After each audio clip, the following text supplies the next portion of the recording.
October 3, 1943, 30,000 ft above the North Sea, the freezing metal of a 50 caliber Browning machine gun pressed against a waist gunner's cheek as he watched a Messerschmitt 109 knife through the formation 200 yards out. His fingers trembled on the trigger not from fear but from what he was about to do. Everything his instincts screamed at him was wrong. The German fighter was closing fast from the beam, a perfect 90-degree deflection shot. He could see the black crosses on the wings, the glint of the cockpit canopy, the muzzle flashes as the 109 opened fire. Every fiber of his being wanted to aim directly at that fighter, to put his gun sight's reticle right on the enemy's nose and squeeze the trigger. Instead, he aimed 6 aircraft lengths behind it. Between the fighter and his own bomber's tail, the 50 caliber Browning roared to life. 2 seconds later, the Messerschmitt disintegrated in a ball of orange flame. This gunner had just proven a truth that seemed to violate every law of common sense. When firing from a moving bomber at an attacking fighter, aiming directly at the target guaranteed a miss. The secret to survival was aiming where the target had already been. This counterintuitive technique called position firing would transform American aerial gunners from frightened men spraying bullets uselessly into the sky into precision marksmen who could bring down enemy aircraft with shocking efficiency. But the journey to this revelation had begun 3 years earlier, in a dusty Nevada desert with men who didn't know they were about to rewrite the rules of aerial combat. January 25, 1941, Las Vegas, Nevada. The temperature hovered near freezing as Colonel Martinez Steneth stepped out of his car and surveyed 60 square miles of absolutely nothing. Creosote bushes, jackrabbits, and endless sand stretched in every direction under a pale winter sky. This desolate wasteland, he had been told, would become the most important gunnery school in American military history. The problem was simple but terrifying. The United States Army Air Corps had exactly 0 specialized facilities for training aerial gunners. Not one school dedicated to teaching men how to shoot from moving aircraft at moving targets. Not one standardized curriculum. Not one proven method for turning farm boys and factory workers into men who could defend billion-dollar bombers and their crews from enemy fighters traveling 300 miles. The stakes were equally simple. Without trained gunners, the entire American strategic bombing campaign would fail before it began. Heavy bombers like the B-17 Flying Fortress and the B-24 Liberator carried up to 13 50 caliber machine guns for defense, but those guns were worthless if the men behind them didn't know how to use them. And as of January 1941, they didn't. The British had learned this lesson the hard way. Royal Air Force bomber crews flying night missions over Germany were being slaughtered by Luftwaffe fighters. British gunners trained primarily on ground targets and static exercises were utterly unprepared for 3-dimensional aerial combat. They aimed directly at attacking fighters exactly as their instincts demanded. They missed and they died. The United States military was determined not to repeat that catastrophe. On January 25, 1941, the Army Air Corps leased 60,000 acres of Nevada desert from the city of Las Vegas for $1 per year. Construction crews arrived in March. Barracks, classrooms, hangars, and firing ranges appeared where nothing had stood before. By June 17, 103 instructors had reported for duty, men who would have to figure out how to teach a skill that nobody in America truly understood. The formal order came swiftly. On December 9, 1941, 2 days after Pearl Harbor, the Chief of the Air ordered immediate aerial training for gunners. The base was officially activated on December 20th. Within weeks, the first students began arriving at Las Vegas Army Airfield. The war had begun and America desperately needed trained aerial gunners. The training began on solid ground. Instructors mounted shotguns on fixed platforms with limited arcs of fire, then had students shoot at clay pigeons hurled into the air at various angles. The idea was sound. Skeet shooting taught the fundamentals of leading a moving target, of aiming ahead to intercept something traveling perpendicular to your line of sight.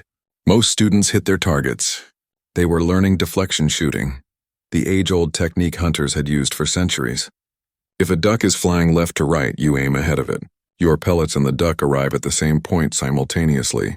Simple physics, intuitive, natural. Then the instructors mounted the shotguns on the backs of moving trucks. Suddenly everything changed. As the trucks rumbled through the desert, students found their targets becoming impossible to hit. Clay pigeons that should have been easy shots sailed past untouched. Confusion spread through the ranks. These men were shooting exactly as they had been taught, leading their targets aiming ahead. Why were they missing? The answer lay in a principle so counterintuitive that even experienced instructors struggled to explain it. When you're standing still and shooting at a moving target, you aim ahead. But when you're moving and shooting at a moving target, the rules flip upside down.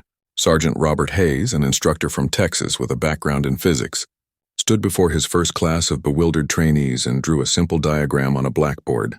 A bomber traveling 300 miles per hour, a fighter attacking from the side at the same speed, a bullet fired from a gun on that bomber. The students assumed the bullet traveled straight from the gun to wherever they aimed. They were wrong. The bullet inherited the bomber's forward velocity the instant it left the barrel. Every round fired from a bomber was already traveling 300 miles forward, in addition to whatever velocity the gun provided. This meant a bullet fired to the side didn't actually travel to the side. It traveled diagonally, pushed forward by the bomber's momentum even as it moved away from the gun. The faster the bomber flew, the more pronounced this effect became. At 300 mph, a bullet fired 90 degrees to the side would curve forward dramatically, like a curveball in baseball, but far more extreme. Hayes pulled out a piece of string and a weight, creating a simple pendulum. He walked forward while letting the weight swing. The students watched as the weight didn't hang straight down. It angled backward, pulled by the forward motion. Release that weight, Hayes explained, and it doesn't drop straight down. It carries forward with you. Your bullets work the same way. The implications were staggering. If a German fighter was attacking from directly a beam 90 degrees to the bomber's side, and a gunner aimed directly at that fighter, the bullet would curve forward and pass harmlessly ahead of the target. The bomber's own speed guaranteed a miss. To hit a target directly to the side, you had to aim behind it, sometimes way behind it. The exact amount depended on the angle of attack, the speeds of both aircraft, and the distance to the target. But the principle remained constant and completely violated human instinct. The British had discovered this principle through brutal trial and error over the skies of Europe. They called it the zone system, dividing the defensive sphere around a bomber into zones, each requiring different aiming techniques. The Americans adopted and refined this approach, eventually developing what they called position firing. Position firing was based on a critical observation about how fighters attacked bombers. To bring their fixed forward-firing guns to bear, fighters had to fly pursuit curves, continuous arcing paths that kept their guns pointed at the bomber. From the gunner's perspective, an attacking fighter appeared to slide sideways toward the bomber's tail, while simultaneously growing larger as it closed the distance. This created a geometric relationship that could be calculated. The fighter's angle to the bomber's fore and aft axis combined with the bomber's speed and the bullet's velocity determined exactly where the gunner needed to aim. The Army Air Forces developed tables, charts, and eventually a simple rule system based on the concept of radians of deflection. A radian in this context was an angular measurement that told gunners how far behind the attacking fighter to aim. At a 90-degree attack angle with both aircraft at typical speeds, a gunner might need to aim 8 to 12 radians behind the fighter. Each radian represented a specific angular distance, roughly equivalent to one aircraft length at combat ranges. This meant aiming 8 to 12 aircraft lengths behind an attacking fighter to score a hit. Everything in the gunner's training, every instinct from hunting and target shooting screamed that this was insane. But mathematics and physics didn't care about instincts. By summer 1942, Las Vegas Army Airfield was graduating 600 gunners every 5 weeks. The training had evolved into a comprehensive 6-week program that systematically broke down students' natural shooting instincts and rebuilt them with position firing principles. Week 1 covered ground school, ballistics, aircraft recognition, basic mechanical knowledge of the 50 caliber Browning machine gun. Students learned to field strip and reassemble their weapons blindfolded, preparing for the reality of working in cramped, freezing, vibrating gun positions. Week 2 moved to the shotgun trucks. Students spent hours shooting clay pigeons from moving platforms, ingraining the feel of shooting while in motion. Instructors gradually increased the truck speeds, forcing students to adjust their aim points further and further behind the targets. Week 3 introduced the manipulation trainers. These were towers 10 to 40 ft tall, arranged like a bomber formation. Students sat in mock turrets tracking dummy fighters pulled on wires through the sky. No live ammunition, just the constant practice of keeping a gun sight on a moving target while compensating for the bomber's motion. Week 4 brought the Waller Gunnery trainer, Students sat in darkness firing at fighter images projected on a large concave screen. As the images dove and weaved, students tracked and fired while the trainer recorded every trigger pull, every hit and miss. The trainer could simulate any attack angle, any speed, any situation. Students saw their mistakes immediately, learned from them, and tried again. Week 5 was air-to-air firing. Students climbed into actual B-17 flying fortresses and B-24 Liberators, took positions at waist guns and turrets, and fired at fabric sleeves towed behind other aircraft. Each student's ammunition was color-coded. After each mission, instructors counted the holes, tallied the hits, and gave immediate feedback. Week 6 was advanced aerial firing and final examinations. Students faced simulated attacks from multiple angles, practiced emergency procedures, and demonstrated proficiency in all defensive positions. The washout rate was approximately 20%. Those who graduated received their silver gunner wings and assignments to bomber crews. By July 7, 1943, the 7 gunnery schools across the United States had graduated 19,189 gunners. By year's end, that number reached 57,176. Las Vegas alone was producing 600 graduates every 5 weeks at peak capacity.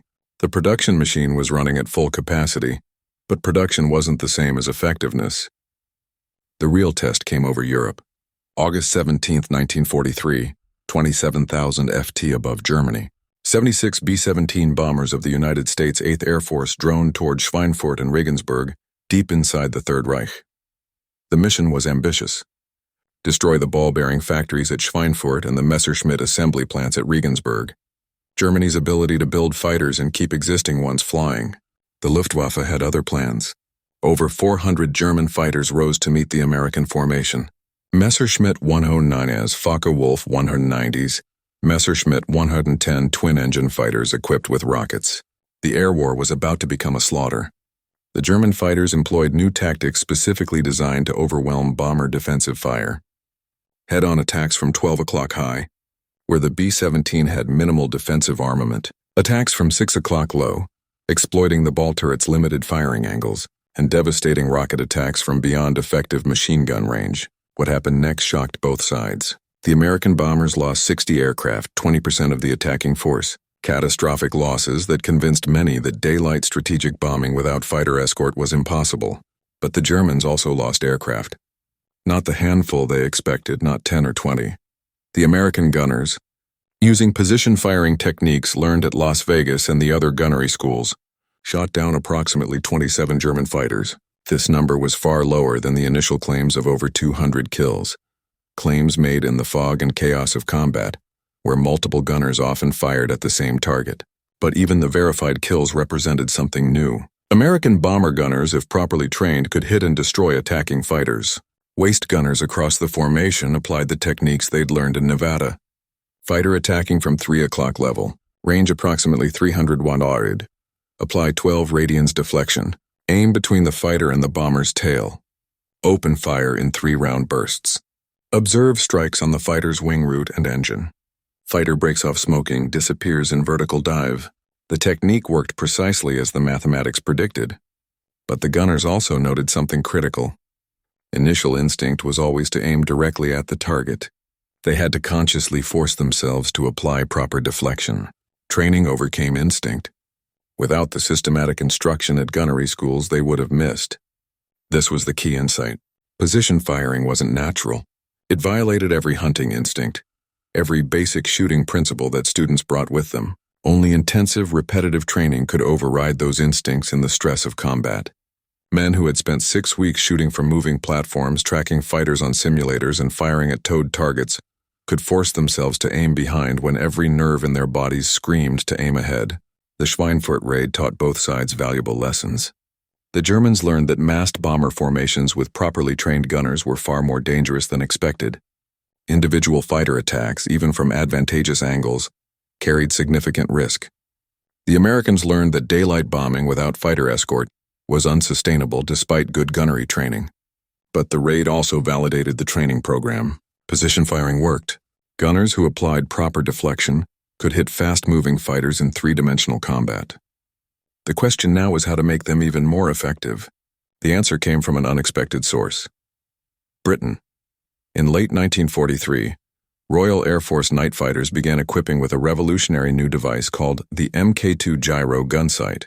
This technological marvel used a spinning gyroscope, mirrors, and a complex series of calculations to automatically compute the correct deflection for any attack angle. The pilot simply placed a moving reticle on the target and the sight did the rest. The United States Army Air Forces immediately recognized the potential. If a gyroscopic sight could calculate deflection for fighter pilots, could a similar system work for bomber gunners? In November 1943, American engineers began adapting British gyro sight technology for bomber turret applications.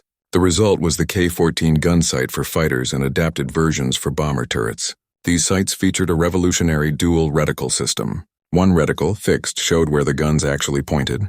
A second reticle, gyroscopically controlled, showed where the bullets would actually go, accounting for the aircraft's motion, the angle of fire, and basic ballistics. In level flight with no deflection required, the two reticles aligned perfectly, but the moment a gunner swung his turret to track a target, the gyro reticle moved, showing exactly where to aim. The gunner simply had to keep the moving reticle on the target. The sight automatically calculated the proper lead. Installing gyro sights in bomber turrets presented significant challenges. The sights were bulky, complex, and required the gunner to input the target's wingspan to estimate range. Under combat conditions, with fighters attacking from multiple angles simultaneously, setting wingspan dials and adjusting controls was often impossible. Still, the gyro sights represented a massive improvement.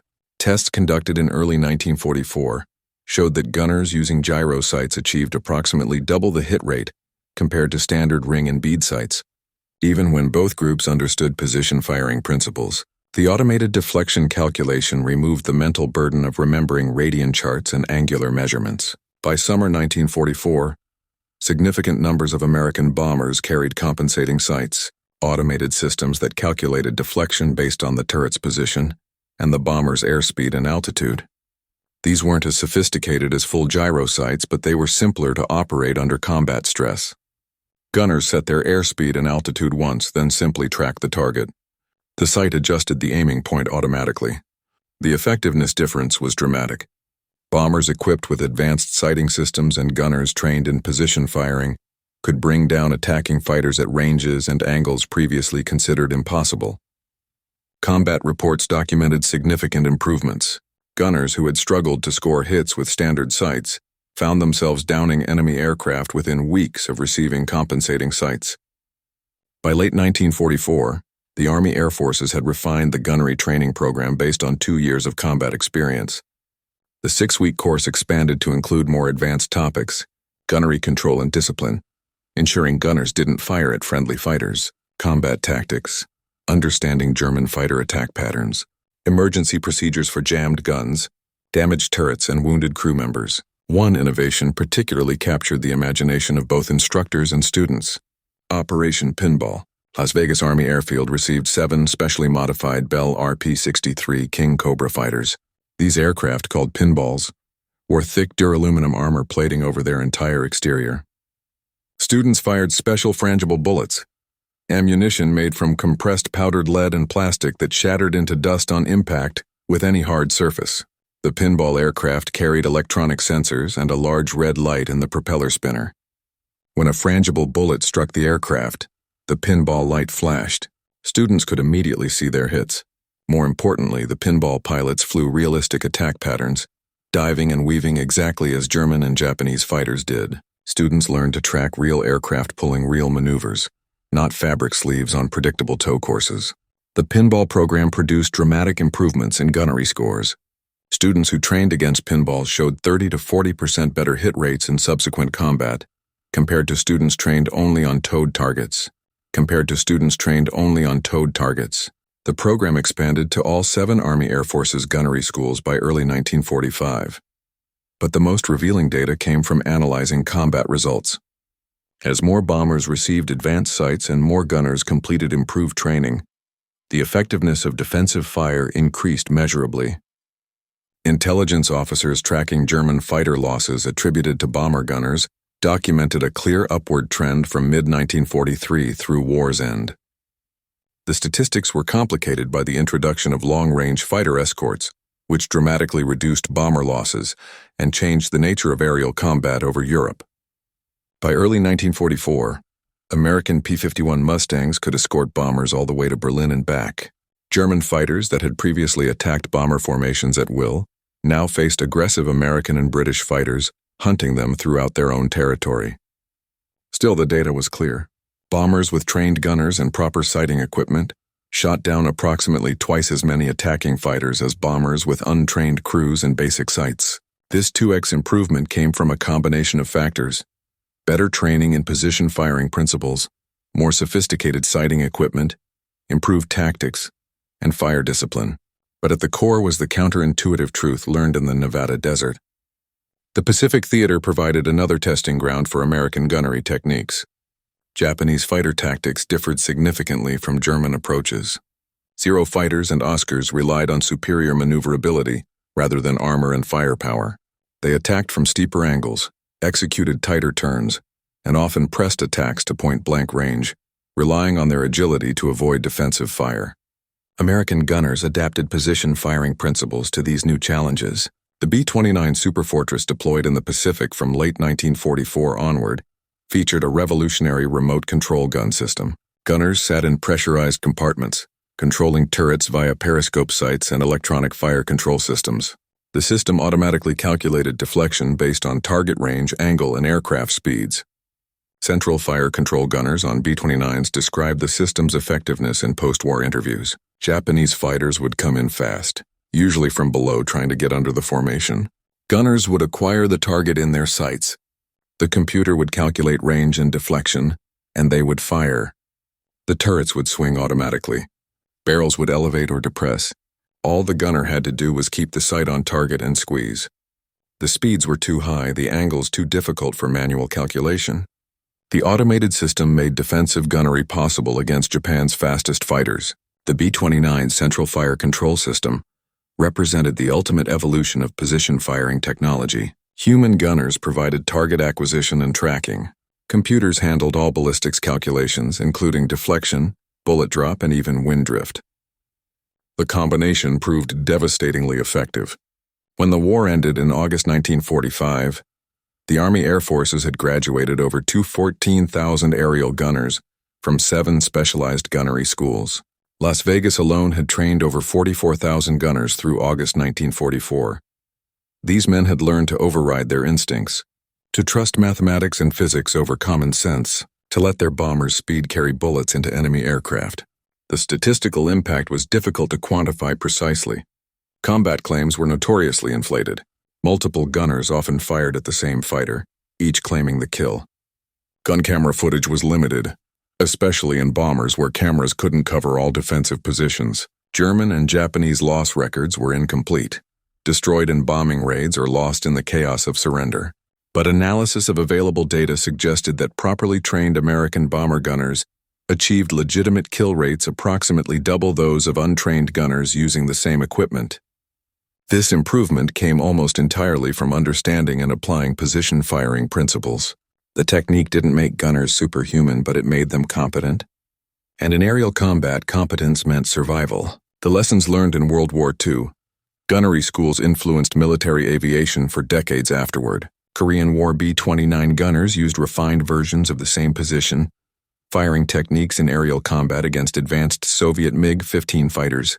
The principles remained valid even against jet aircraft, with significant performance advantages over the propeller-driven bombers.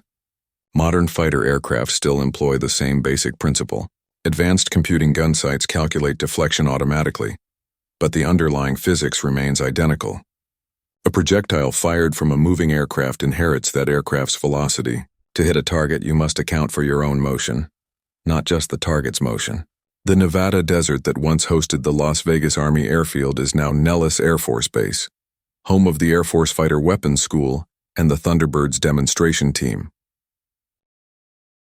The old gunnery ranges are gone, replaced by modern training facilities. But the fundamental truth discovered there in Adara Adiza 8, 1941, remains engraved in American military doctrine. When you're standing still, aim ahead of a moving target. When you're moving, aim behind.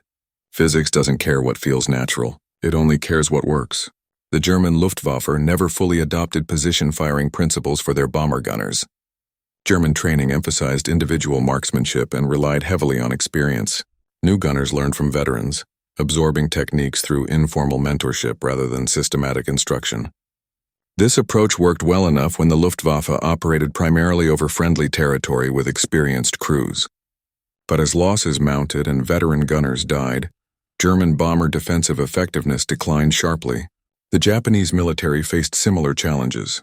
Training for aerial gunners remained limited and informal.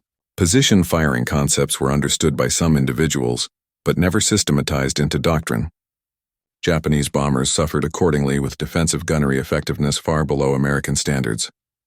The British initially developed many of the concepts that became American position firing doctrine. But British bomber tactics evolved differently than American approaches. Royal Air Force Bomber Command shifted to night operations where visual gunnery played a reduced role compared to electronic countermeasures and fighter escorts. The RAF did deploy gyro gun sights in some aircraft, including the experimental Village and radar-aimed tail turret for Lancaster bombers, but never implemented the comprehensive training programs that characterized American gunnery schools.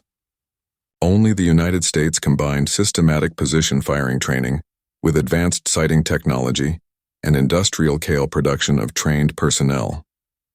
This combination created bomber crews who could defend themselves effectively, even without fighter escort. Though escort remained vastly preferable, the transformation from instinctive aiming to calculated position firing represented a profound shift in human skill development. For thousands of years, hunters and soldiers had learned to aim directly at their targets or slightly ahead for moving targets. These techniques were intuitive, easily taught, and effective in most situations. Aerial combat and fast-moving bombers broke all the old rules. Speeds were too high, angles too complex, and the physics too counterintuitive. Success required abandoning instinct and embracing abstract mathematics. Trainees had to trust that aiming 12 aircraft lengths behind an attacking fighter would result in a hit, even when everything they'd ever known about shooting said otherwise. This mental transformation was perhaps the greatest achievement of the Army Air Force's gunnery schools. Not the facilities built in the Nevada desert, not the sophisticated training equipment, but the ability to rewire human instincts to override millions of years of hunter-gatherer programming with calculated precision. The legacy of World War II aerial gunnery training extends far beyond the war itself. The systematic approach to breaking down complex skills, the emphasis on repetitive training to override instinct, and the integration of technology with human performance became models for military training worldwide. Modern fighter pilots learn position firing concepts in their first weeks of training. The terminology has changed. The equipment is vastly more sophisticated, but the underlying principle remains unchanged. A projectile fired from a moving platform inherits that platform's velocity. Proper aiming requires compensating for your own motion, not just the target's motion. By 1945, the United States had developed the most effective aerial gunnery training program in history. The combination of systematic position, firing instruction, advanced sighting equipment, and intensive hands-on practice produced gunners who could defend bombers against determined fighter attacks. The improvement in effectiveness came from understanding one counterintuitive truth. When attacking fighters appear at 3 screaming in at 300 mph, trained gunners don't aim where the fighters are. They don't aim where they're going. They aim where they've been. They aim behind, trusting that their bomber's speed will carry bullets forward into the fighter's path. They override every instinct, every natural response, and they do what the mathematics demands.